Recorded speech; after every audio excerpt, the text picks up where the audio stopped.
Welcome to this Super Bowl Saturday Super Bowl scam weekend edition of the CyBUr Guy podcast.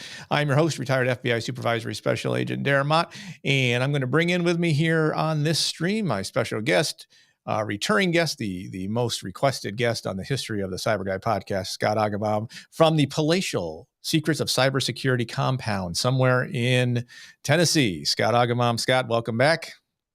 Good to see you, Darren. You got a lot of stuff going on behind you. I know it's all about the visuals, man. It's because we're doing this restream now.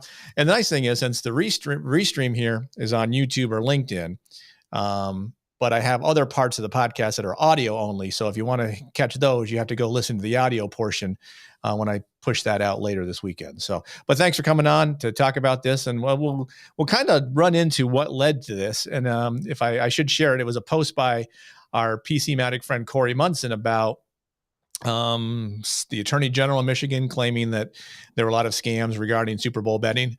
And that led you to call me and say, hey, call your news friends and get them to come talk about this. And this led to this particular news item. So let me bring that up.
Tips to keep your money while betting on the big game this weekend. Jason Lamb, News Channel 5. Very nice. So, okay. So this obviously brings us to the discussion. I only heard I hope everyone else did. I only heard the last 10 seconds. You should have, yeah, because when I go on off screen, you get muted. So yeah, sorry, that's my fault. Yeah, so it would have been fine. Go on. But so what led to this was obviously Super Bowl Sunday, and this is where scammers are focus on major events, right? So touch a little bit about that. Why should we worry about Super Bowl Sunday? I mean, really, it's just another Sunday because there's Valentine's Day. You got the Valentine's Day this week too. So I think you got dual hitter. In addition to Super Bowl Sunday, we also have Valentine's Day scams coming. So talk a little bit into that. Yeah, well, it's also great, when I can steal your idea and I can steal Corey's idea and come up with content off the top of my head and then be able to pitch it to a couple of news organizations and then invite them into my house while my wife is trying to paint and looking at me like I'm crazy. Here's the bottom line. I mean, if we kind of look at this, if we look at what you guys talked about yesterday, how many million people are planned to bet this weekend? What was the number? 31 million or something like that. Some ridiculous number. Yeah. Yeah, 31 million people betting. Now we have a bunch of data breaches that are occurring on all the big sports book. That enough is really a lot of information for the cyber criminals to start going out and sending spear-phished attacks. Hey, hold on a second. I'm getting text messages. We're getting now we have sound. Okay, now it says there is sound. I'm not sure why there wasn't sound before, so I don't know. I'm still trying to figure out this whole live streaming thing. So if for whatever reason you didn't hear any sound, I apologize. Okay, we'll start all over again. Hey, it's Super Bowl Sunday. Well, Greg Lord just said he's got sound now. So here's what I'm going to do. I'm going to go to my LinkedIn page and I'm just going to bring up the audio and see if we can hear anything on that. I don't know. There we go. That's why I don't do these, Darren. I appreciate you doing this. This is why I will not do these. Okay. I don't blame you. Yeah. So, okay, we got sound. Why? Maybe thank you, Greg. I appreciate you, Greg. Yeah. So, yeah. And unfortunately, I'm watching the chat over here on the side, so I can kind of see what people are saying. So I assume that we got sound now. I'm just going to go. Ask everybody if we have sound. We make it a little interactive over here. Yeah, over here on the side, so I can kind of see what people. Yeah, because I checked my YouTube. YouTube's got sound, so I might have just been that video didn't have sound, which I tested it before and it did. So. Beats the shit out of me. Oh, heck out of me. I don't know. So it is what it is. Did you just curse on air? I mean, my kid might be in the back. That's my podcast. FCC can censure me. Okay, so let's get back to this. Let's get down to it. I mean, millions of people are going to be gambling this weekend. All right, it's the Super Bowl. Lot of data breaches that occurred, and most of the data breaches, everybody said, "Don't worry, they didn't access your account," but they did access. They accessed your email. Nobody's going to tell you if they compromised your password. If they did, they're going to tell you to change it. Maybe a couple of people did. This is a perfect recipe, Darren, because now we're going to get hit with tons and tons of spear-phished emails targeting everyone and their brother this weekend for a Super Bowl bet. Or an increase. Some of the headlines we're going to see. Oh, I'd say forget just the weekend. I mean, you're going to get a little bit of it today and tomorrow, but then come Monday, Valentine's Day is the next day. You're going to get stuff from FTD Florist and Sherry's Berries and all that stuff to verify that you actually sent, so here's what's going to happen. People are going to buy flowers and stuff for Valentine's Day, and they're going to get emails that say, your payment didn't go through. Please click here to process it. And people are going to do it. I'll give you an example of how this is so easy. And we talk about it all the time. Most people don't have multi-factor authentication on their accounts, but I was working with a cybersecurity customer over the past 2 days, and they called and said, "Hey, we got an email that we didn't pay a vendor $267,000 looking for their money." And we went back and looked, and we sent it weeks ago. Well, we did a quick look, and the lady from the payroll department, or from the finance department rather, had someone in her email system. She got some kind of phish email. It said verify your whatever it was. She clicked on it and put in her username and password. There was no multi-factor authentication. So then the actor got into her email by going, because it was Office 365, went to office.com, put in her legitimate credentials, took it right to her email, and then he created all sorts of rules and stuff that she never knew were there, that people who were sending her legitimate invoices were being redirected to all of these things. So that's probably of all of these things we're talking about right now, that's going to be the common use for these scams. Well, there's 2 points there, and there's a bunch in the middle. I hate to say it, let's start on this side over here. All of a sudden, the cybersecurity problem's going up. It keeps getting worse. We keep spending more and more money. Most people don't realize that social engineering is the #1 tool in the cyber criminals tool belt. So if we go back over here and you do all these steps and you have 2-factor authentication on your own stuff, that's great. But you're still gonna get the social engineering attacks. And sure. I don't care what product you have on your system. I don't care if you're using something with artificial intelligence. We cannot control what the bad guys do. All we can control is how we react to what they do. So let's stay on this side, because all of a sudden on this side, we have social engineering. So maybe you're not going to get an email, or maybe what happens? Now you're going to get a text message from FanDuel or Sportsbook, and they're going to ask you to click on the link. Mhm. And let's say you have, a great antivirus product on your machine with application whitelisting. That's for you, Corey. But what happens if you're on your phone and now you get a text message and you click on the text message and it opens it up in where, Darren? The browser, right? Yep. And then they ask you for what? What do they want Username, you to do? log in. Yeah. So now you enter in your username and password. Now they get access to your account. And that's half the battle, okay? Because now they're going to bank on the fact that 66% of the population is using the same password for multiple platforms. And Right. that's it. And that's where the account compromise runs through small businesses, nonprofits, academia, people like us, people like our parents. Right.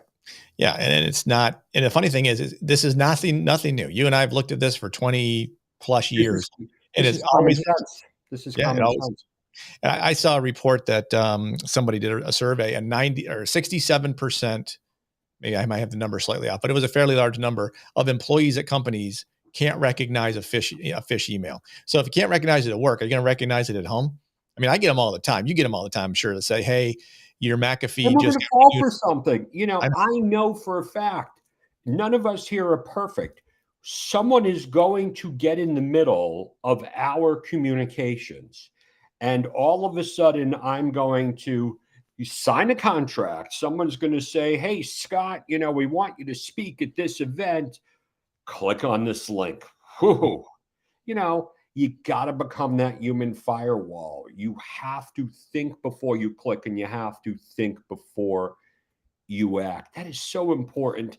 And that's why, even with what I like to say is a cyber secure mindset, that's not enough. I mean, it's the educational component is so important. And then you have the technology component. They don't work well. They have to work hand in hand. But you know what? So, what do you think happens, Darren, when you have the top information security XDR, MDR, EDR, and I don't even know what the heck those are, and you have off the shelf cybersecurity awareness training? Does that mean you're safe? no. Means it means you've got a bullet, you got a bullet wound, you've put a couple band-aids on it, but the bullet wound's still going to bleed. And it really, and honestly, I don't know if there, at this point, is there even a way to stop the bullet hole from bleeding? Because I posted a thing on LinkedIn this week and I talked about it earlier in the podcast piece, that there was a US official in the State Department who's in charge of cybersecurity got his LinkedIn profile hacked, meaning someone had his legitimate username and password. My first question was, did he have multi-factor authentication turned on? Clearly he did not. If someone got access to his LinkedIn, and if he didn't have multi-factor authentication turned on, should he still be in that position? Let me tell you something. That's kind of, he is a segment of society. Okay. I hate to say it, you're condemning everything. 7% of Twitter users happen to have two-factor authentication that is turned on. Should he be in that position? What am I going to do when somebody gets into one of my accounts? I mean, I have a lot of accounts, Darren, unfortunately, that don't have two-factor authentication, that are SaaS platforms that I need to use. I call up these companies. I go, hey, you don't have two-factor authentication. I talk to these people and they're like, we have 40,000 customers. Nobody ever complained. We're not going to spend $2 million, Mr. Augenbaum, to make you happy. Good point. So, where are we going? We have to look at the past if we're going to go on with the future. I remember looking at in 2015, I thought I was the town crier because I'm telling everybody in Nashville, you need two-factor authentication. You need to follow the core critical controls. The business email compromise is coming. Ransomware is coming. And in 2015, the cybercrime problem is only, it's less than $1 trillion. And today, here we are 8 years later, and now the problem's almost $8 trillion, and it keeps getting worse. Mm-hmm. And now we have new products. Great article. I was going to email this to you today. It was an article from 2013, and it really kind of talked about. We used it. I forgot the guy's name. I'll post it on LinkedIn. I'll send it to everybody. But in 2013, when we were the town criers and nobody was taking this seriously, this guy writes this great article saying, look, we got to take this stuff seriously. Look at these issues. And what are they talking about? Same stuff we're talking about today. Mm-hmm. Same exact stuff we're talking about today. And Darren, how is Chat GPT going to play even a greater role in I don't want to say preventing cybercrime, but in it's interesting you say that, because so in Corey's post that he said that he posted the thing about the betting scams. I think I made a point that here's three spearfish headlines I can come up with without even having to go to Chat GPT to create them. After I did it, I went to Chat GPT to try to create them, saying, hey, create me 3 phishing email headlines, and it wouldn't let me. It said that that's illegal and what to do. So that's so great. So Chat GPT don't do it. There's going to be plenty of different AI that's going to come out that's going to create all sorts of different capabilities that will allow. I hate to say it, it's your fault. If you would have just said, hi, I own a sports book company called Darren's Place of Bet. I worded it wrong. Yeah, provide me with 10 good headlines. Yeah, right. You're right. Right copy. I mean, there's a way around it. That's the problem. Yeah. Well, and add to that, beyond just Chat GPT, there's other AI stuff that does audio and all sorts of other video stuff that you're going to have. You're no longer going to get the guy calling saying, hey, I'm from the Internal Revenue Service. And he's going to sound like he's sitting in a sweatshop in India. He's going to sound like an actual IRS agent with the exact script to use to make him sound legitimate. And people are falling for the fake one. They're really going to fall for the one that even sounds more legitimate and is more designed for that. So yeah, I mean, I don't think technology, what we've been saying, hold on, we've been saying this for 15 years ourselves. Technology advances. The first people that exploit the technology is the bad guy. So who's surprised? And it kind of brings me back to, when we first kind of met, and here I am over in the cyber division. And now things are starting to become a lot clearer to me, things that are going on internally within the FBI. And since we've both been retired for a long time, I'd love to go through this and really, because I was just thinking about this. The cyber division is formed in 2000. The FBI has a budget. So let's just consider that 100%. The budget is 100%. The cyber division is created.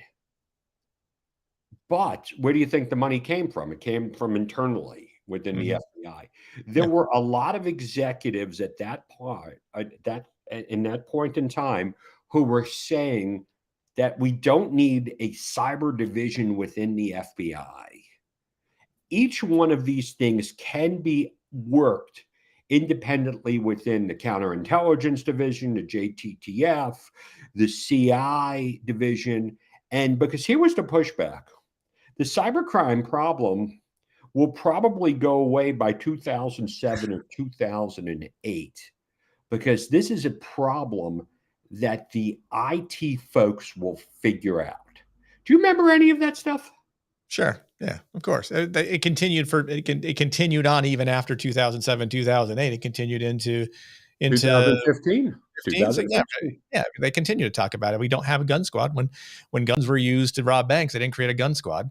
Not the same thing, but I mean, yeah. Well, kind of. And that was always the pushback. And now, it's funny now because we see so many people retiring from the cyber division. I'm like, hey, did they really ever work cyber before? I mean, it became the golden ticket for retirement for so many people within the FBI. And people drop names. They go, hey, do you know this guy? He just got this job. I look at his profile and I'm like, obviously he did better than I did within his career, but there's not the cyber background. There's very few of us and who were in from 20 some odd years ago doing it. And a lot of people just got out. It was just too frustrating. Sure. So I'm going to redirect this a little bit. So Estelle posted a comment. What are 3 critical things we should do to protect ourselves? Well, you actually have a framework of Is it 4? What is your, I keep forgetting the number. Your 4 basic, what are your basic truths? You have I basic like truths. to say 10. Well, well, here's the thing, Estelle. What we need to do is we need to change your behavior. Because what I'm going to tell you in the framework is nothing that I made up. So what happened in my career? Interview 1,000 cybercrime victims, realize that what I call the 4 truths. Nobody ever expects to be a victim. When the bad guys steal your stuff, law enforcement's not coming in with a magic ring or a decode. We're not fixing the problem. It's very difficult to get the money back. I got so many examples. Putting the cyber criminals in jail is incredibly hard. Those things make people depressed. And that's where I had the epiphany in my career, because I got depressed. I mean, I didn't come into the FBI working cybercrime. I came into the FBI up in Syracuse putting bad guys in jail for any violation that came through the books. And we had a $10,000 prosecutive limit. So my big epiphany, Adele, was 90% of what I dealt with easily could have been prevented. And this is what I think Darren and I talk about constantly. And in the framework, you have to understand that you need to change your behavior. I want everyone here, and we say this all the time, bad guys steal your stuff, hurt your kids with this extortion, steal money from your elderly parents. Well, I just had the victim last week, had $8,000 taken from her in a scareware attack. We're not getting it back. So what do we need to do? We need to realize social engineering is the #1 tool in the cyber criminals tool belt. And there's really 5 ways that the cyber criminals are using social engineering. And Darren, you might, as I go through 5, you'll probably come up with a lot more. First one is phishing. We talk about that until we're in the face, blue in the face. We have lots of products and services that claim to stop a lot of phishing, and they do. We have text messages, which there are no products and services. We got telephone calls. And the other one is through LinkedIn, through Facebook. That's where we're getting phished. How many different people has tried to hit you up on LinkedIn with either a job opportunity or they want to be your friend and they have 2 or 3 people? But the other one in social engineering is scareware, is the bubble that you have that's popped up. And this just happened last weekend. Woman calls me up. It's a neighbor. She had a browser that was not updated in probably 4 years. A pop-up comes up on her computer, says, please call Apple. Someone's trying to get into your bank account. She calls up Apple. They tell her some story which sounded legitimate to her. It would not sound legitimate to us. It would sound very legitimate to our parents. And she took $8,000 out of the bank. Those are the 5 ways, and all they want to do is get access to your username and password.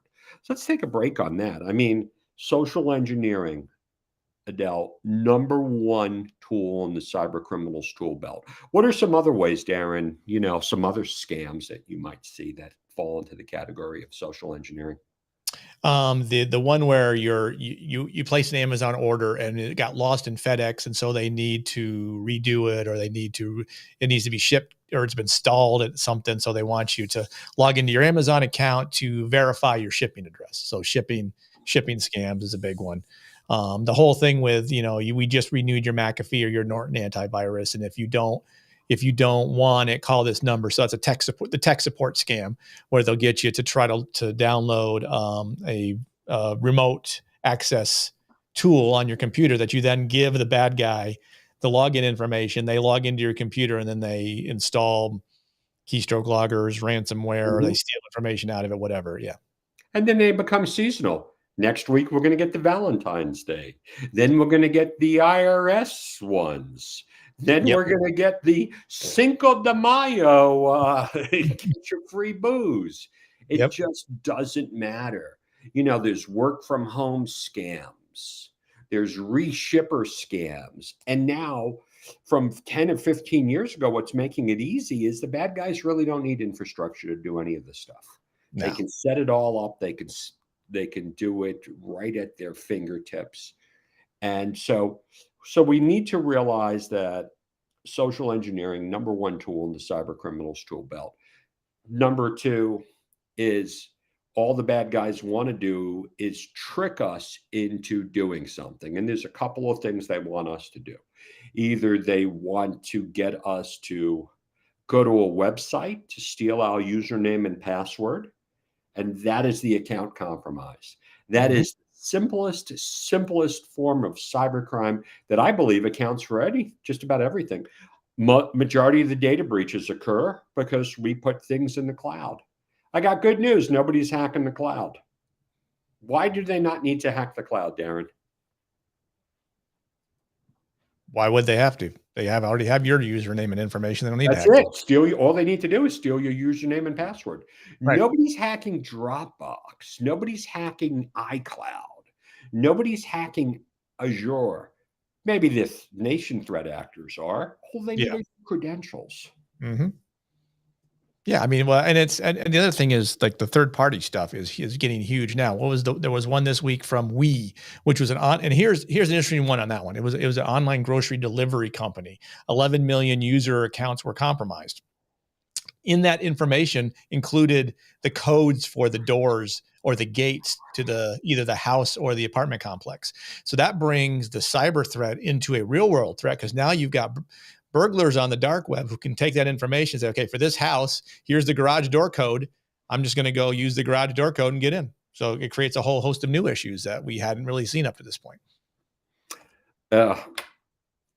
I'm almost speechless. Every time we get into these conversations, Darren, I'm like, I don't even know where to take this anymore, because there's just so much information that's out there. It's so overwhelming for the average person. I go out, I do a ton of talks. All of a sudden, I'm getting busy again. I mean, I'm getting out, I'm going out, I'm doing an hour talk on cybercrime prevention. People are taking notes, they seem engaged. But I hate to say it, 72 hours later, maybe someone's going to remember that, hey, that guy went to Kingsborough Community College and his wife didn't like 190 inches of snow. And maybe I can hope they put two-factor authentication on. And that's why I believe the conversations that we're having are not correct. And that's what I've been trying to figure out. Yeah, that's a good point, because I mean, we're going to sit here and talk for a half hour, 40 minutes. And it's a lot of it's stuff we've already talked about before on previous podcasts. I have nothing new to talk about. I stopped having things to talk about in 2015. It's the same stuff. Right. And I don't know. And that's why, like, my other podcast is only 7 to 10 minutes and is trying to get like just a little bit at a time to get focused in. But I don't know. Do we have a solution? Maybe that's the sad thing maybe that's the sad realization we come to at the end of this. Well, at the end of this solution. All you can do is kind of try. And it's the same thing with weight loss. It's the same thing with keeping your kids off of drugs.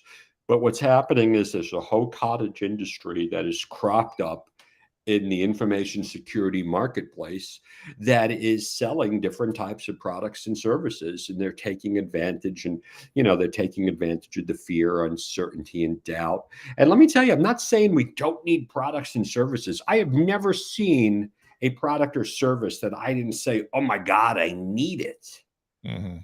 Or a guitar training session, but we're not going to talk about that on this podcast. But you know what I mean? But if we don't stick with it and we don't do the basics, and that's why, you do what you do, I do what I do, and we just continue to go out there and tell people that it needs to be a mindset shift. And that's why I talk so much about the cyber secure mindset.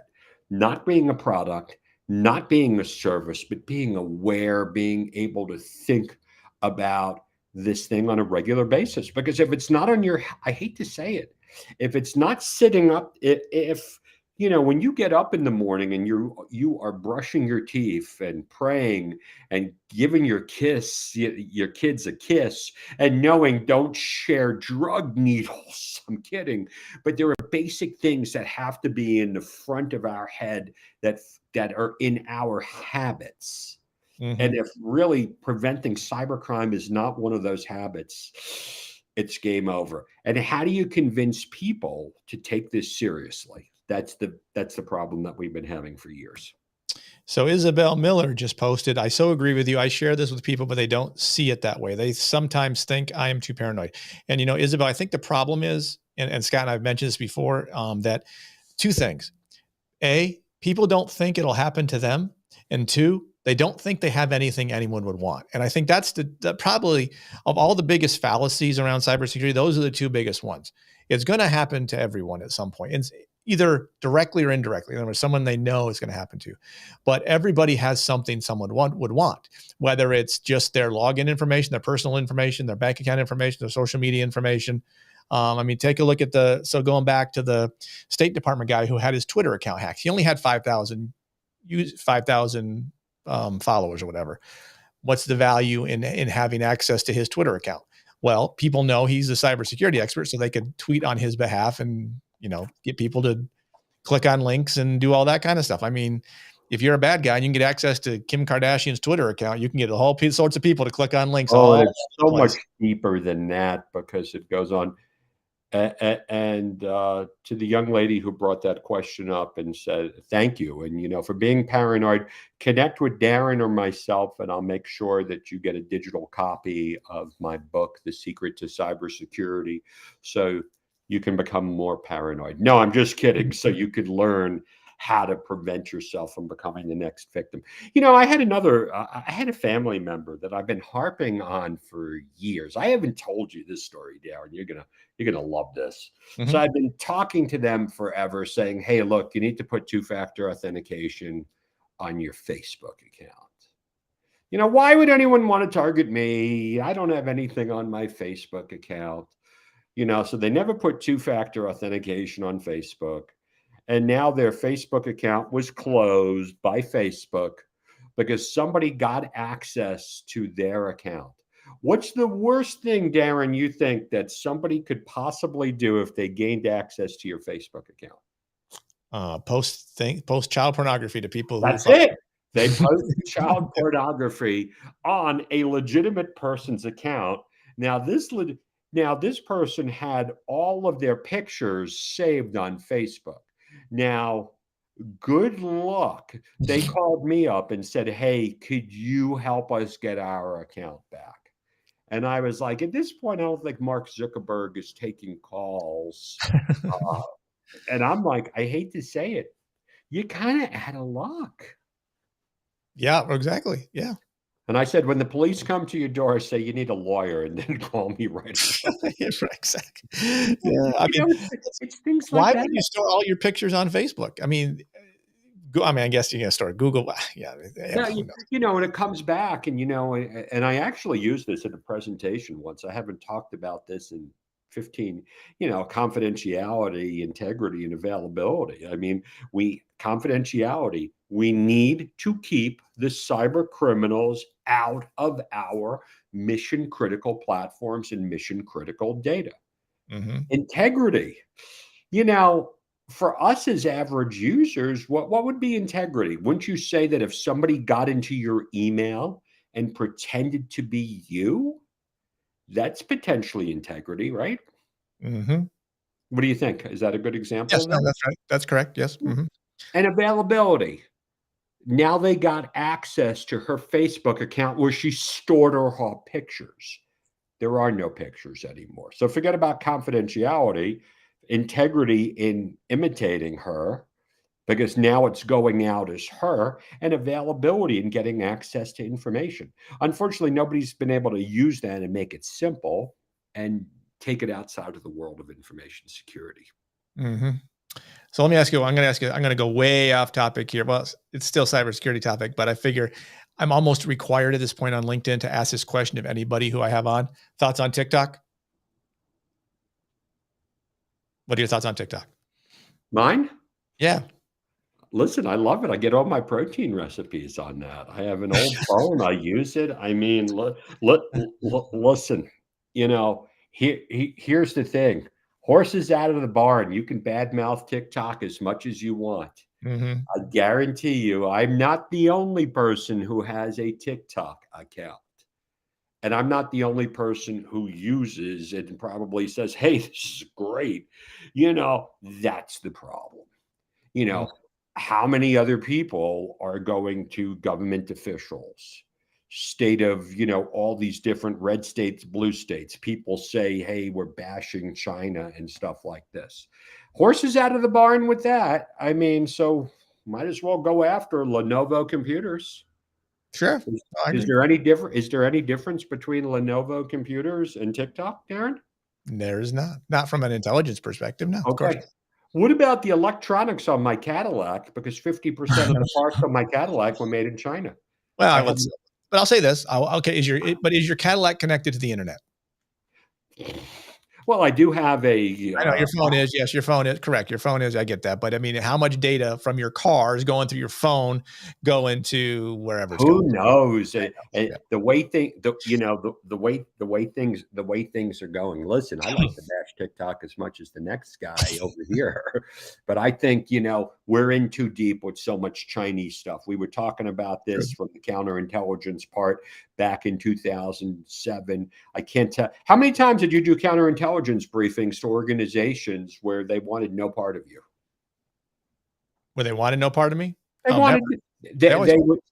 What's that? Yeah, I never had that issue. People love to have me come talk. Well, I don't know. I went to major universities and I went to organizations all over Nashville and Fortune 500 companies and asked them what they were doing about the counterintelligence threat. Oh yeah, and they loved to hear me talk, but they didn't see how it ever fit into them.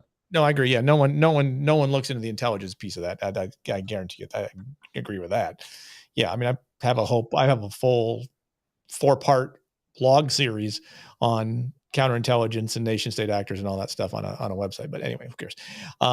Yeah. So I agree. The toothpaste is out of the tube on TikTok, but there's still things you can do to lower your risk. All I'm saying is all about risk, right? It's all at the end of the day. This is all about risk. How do you lower your risk? You're never going to stop the problem, but you can certainly lower your risk by not using TikTok. Now, again, we can argue. I have an Apple phone myself, but I've determined the risk to that is pretty limited.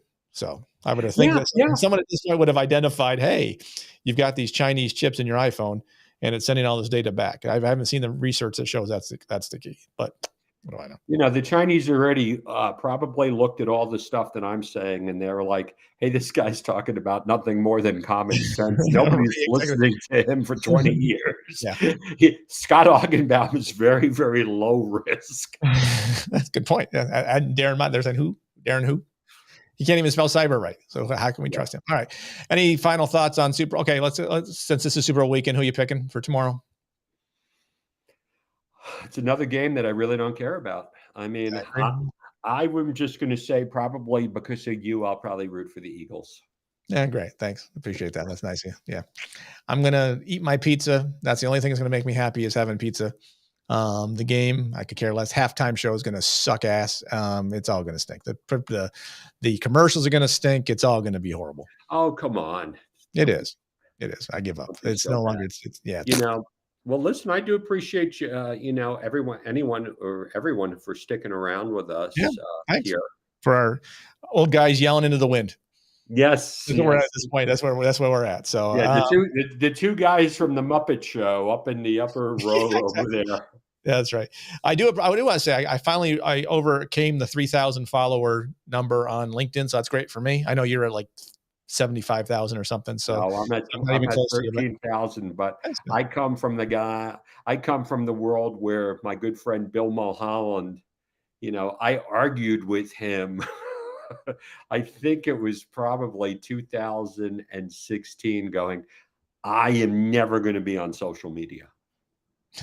That's crazy. But look, I love it. It's a platform. It's great. I keep my information safe with 2-factor authentication.